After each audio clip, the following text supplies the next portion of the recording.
Continuamos con la semiología de las enfermedades valvulares mitrales. Empecemos por estenosis mitral. Es la obstrucción del paso de la sangre desde la aurícula izquierda hacia el ventrículo izquierdo como consecuencia de la disminución del área de la válvula mitral. Hay múltiples etiologías. Pueden ser alteraciones valvulares como la fiebre reumática, cardiopatías congénitas, enfermedad fibroelástica cardíaca, obstrucción al flujo como mixomas, pero bueno, la enfermedad reumática es la más frecuente en términos de etiología. Hay una reducción del orificio valvular que genera aumento de presión a nivel de la aurícula izquierda y esta presión se va a trasladar en forma retrógrada generando hipertensión pulmonar a largo plazo y eventualmente hipertrofia de ventrículo derecho. El área valvular normal es aproximadamente entre 4 y 6 centímetros cuadrados, una estenosis leve tiene cerca de 1.5, una moderada 1 centímetro cuadrado y menos de 1 centímetro cuadrado una estenosis severa. Entonces la estenosis mitral va, como primer medida, va a elevar la presión en la aurícula izquierda. Esta presión se va a transmitir en forma retrógrada hacia los capilares pulmonares, por lo que la congestión pulmonar y el edema de pulmón y la consiguiente disnea son circunstancias frecuentes.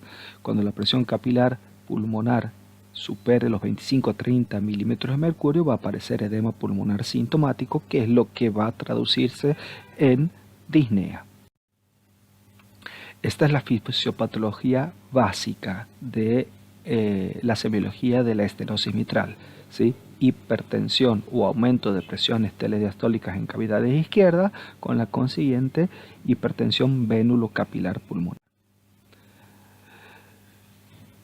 La estenosis mitral que afecta a las válvulas tarda 10 años en dar síntomas, o sea que es una enfermedad que aparece tardíamente y la disnea es uno de sus síntomas principales y guarda una relación directa con la severidad de la enfermedad.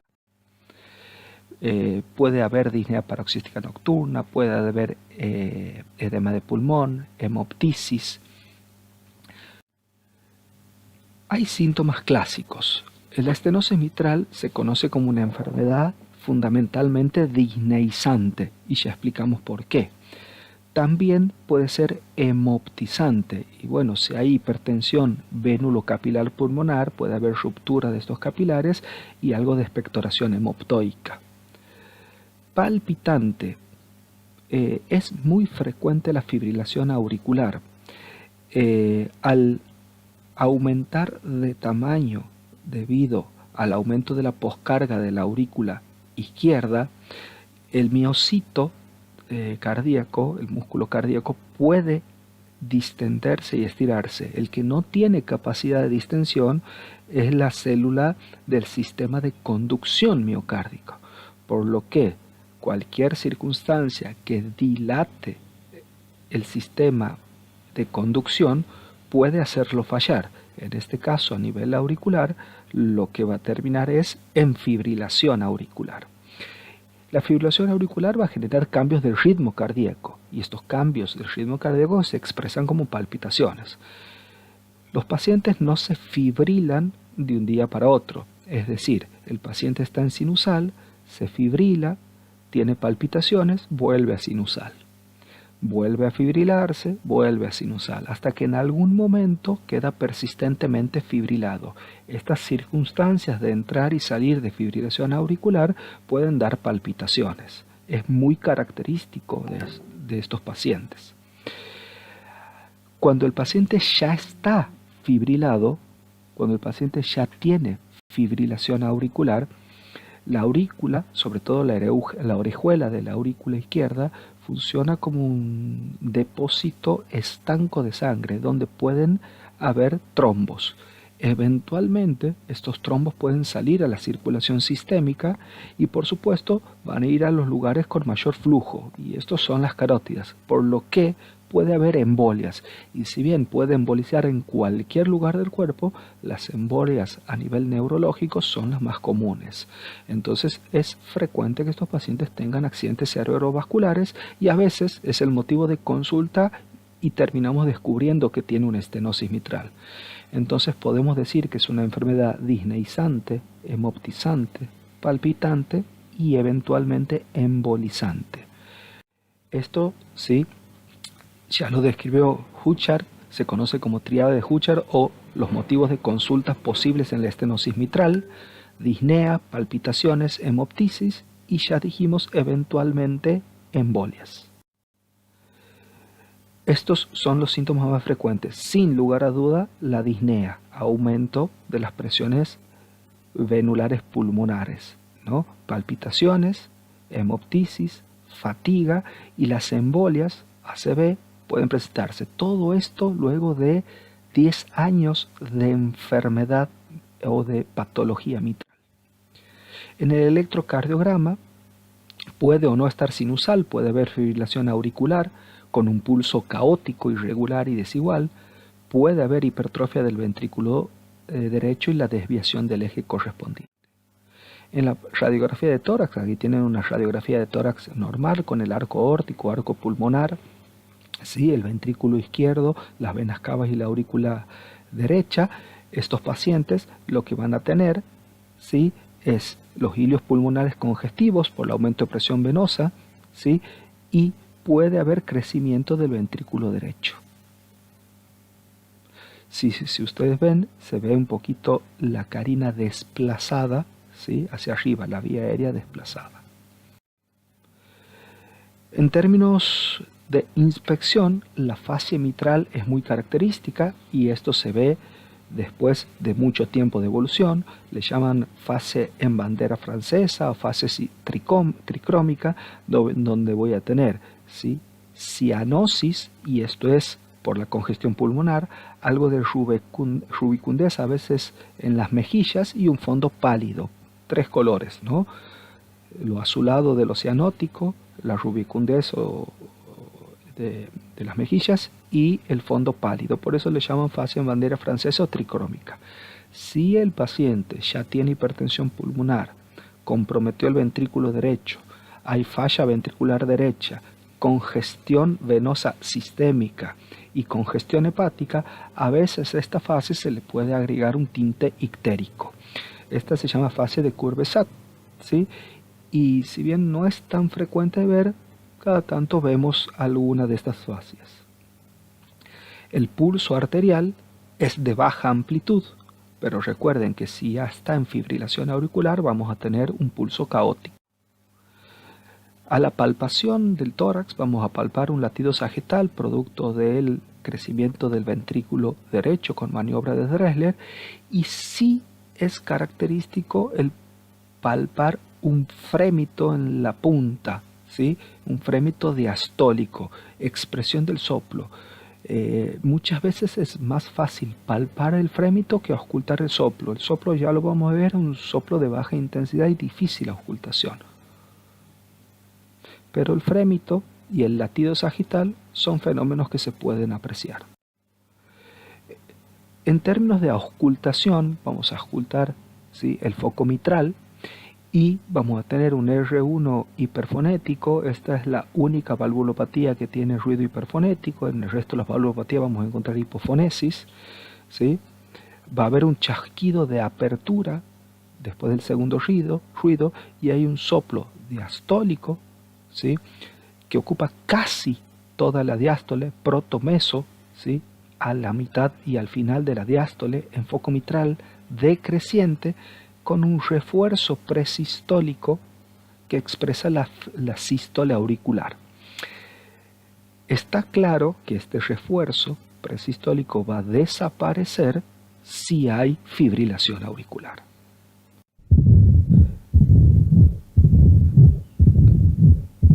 Este es el soplo característico con el chasquido de apertura, el rolido diastólico y el refuerzo presistólico.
Muchos semiólogos a este soplo le han puesto onomatopeya.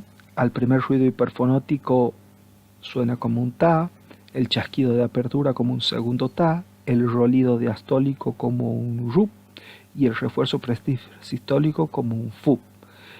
A esta onomatopeya con la cadencia que tiene el soplo le llamaron ritmo de Durosies, ¿sí? Fup tataru, ¿sí? Bastante característico para los semiólogos avesados. Vamos a ver si lo podemos identificar.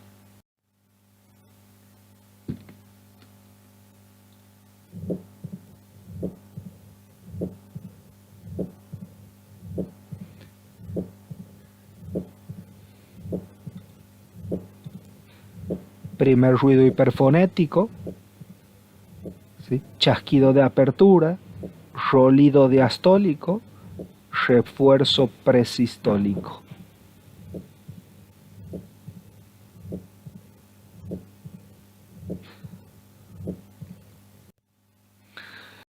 Dijimos que la estenosis mitral frecuentemente hay fibrilación auricular, ¿sí?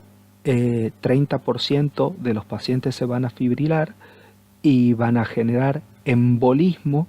Lo más frecuente es accidentes cerebrovasculares en el primer año, y esto va a coincidir con la existencia de un pulso acótico y la desaparición del refuerzo presistólico en el soplo. Vamos a ver ahora insuficiencia de la válvula mitral. La insuficiencia mitral también tiene múltiples etiologías, es más frecuente en varones, 1/3 se debe a cardiopatía reumática, es la causa más frecuente de valvulopatía mitral, ¿sí? Los mixomas auriculares, el prolapso mitral, ¿sí? Pero sin lugar a duda la causa reumática es la más frecuente. Vamos a hacer la diferencia entre insuficiencia mitral aguda y crónica. Vamos a describir más la crónica. Recuerden que la insuficiencia mitral aguda suele ser de origen infeccioso por endocarditis infecciosa o de origen isquémico. Cualquiera de estas circunstancias pueden romper un músculo papilar o una cuerda tendinosa y generar una insuficiencia mitral aguda que se va a expresar como un edema agudo de pulmón o un shock cardiogénico. Entre las causas no reumáticas, cardiopatías congénitas, rupturas de las cuerdas tendinosas, como ya dijimos.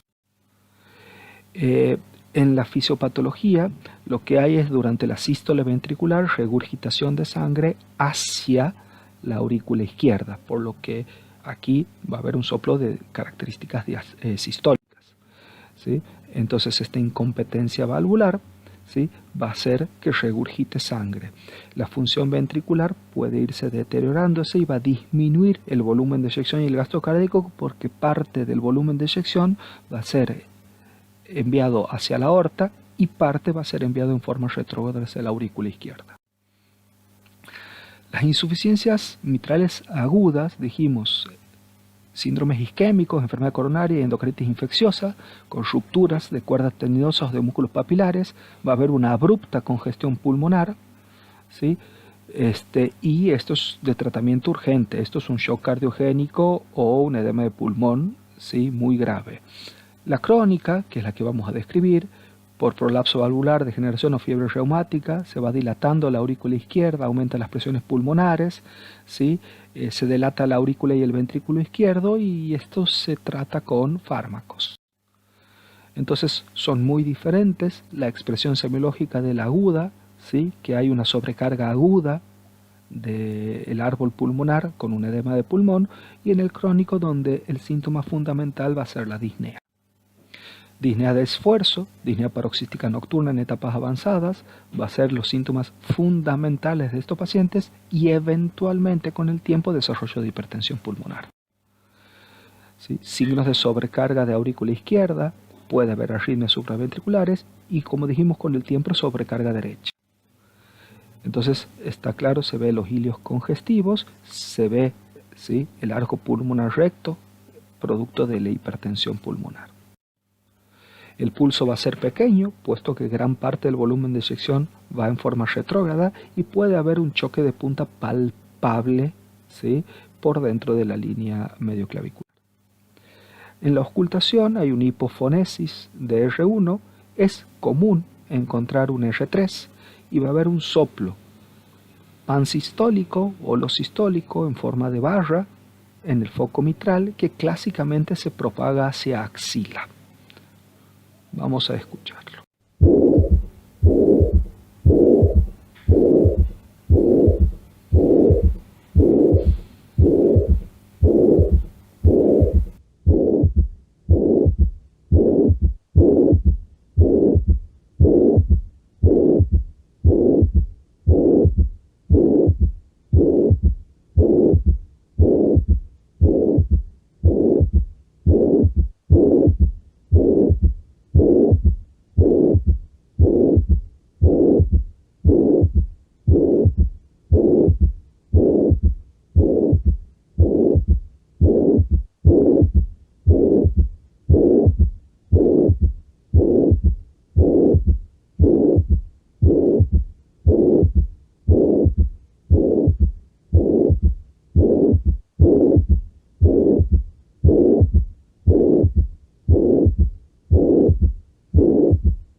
En la insuficiencia mitral aguda dijimos que las causas más frecuentes es el infarto agudo de miocárdico o la endocarditis infecciosa, y hay ruptura de las cuerdas tendinosas, con lo que hay una insuficiencia brusca y esto va a dar, ¿sí?, un edema agudo de pulmón o un shock cardiogénico, ¿sí? Es de presentación muy violenta y es indicación quirúrgica, ¿sí? Hay un incremento súbito de las presiones, ¿sí?, en el árbol pulmonar y una congestión pulmonar hiperaguda.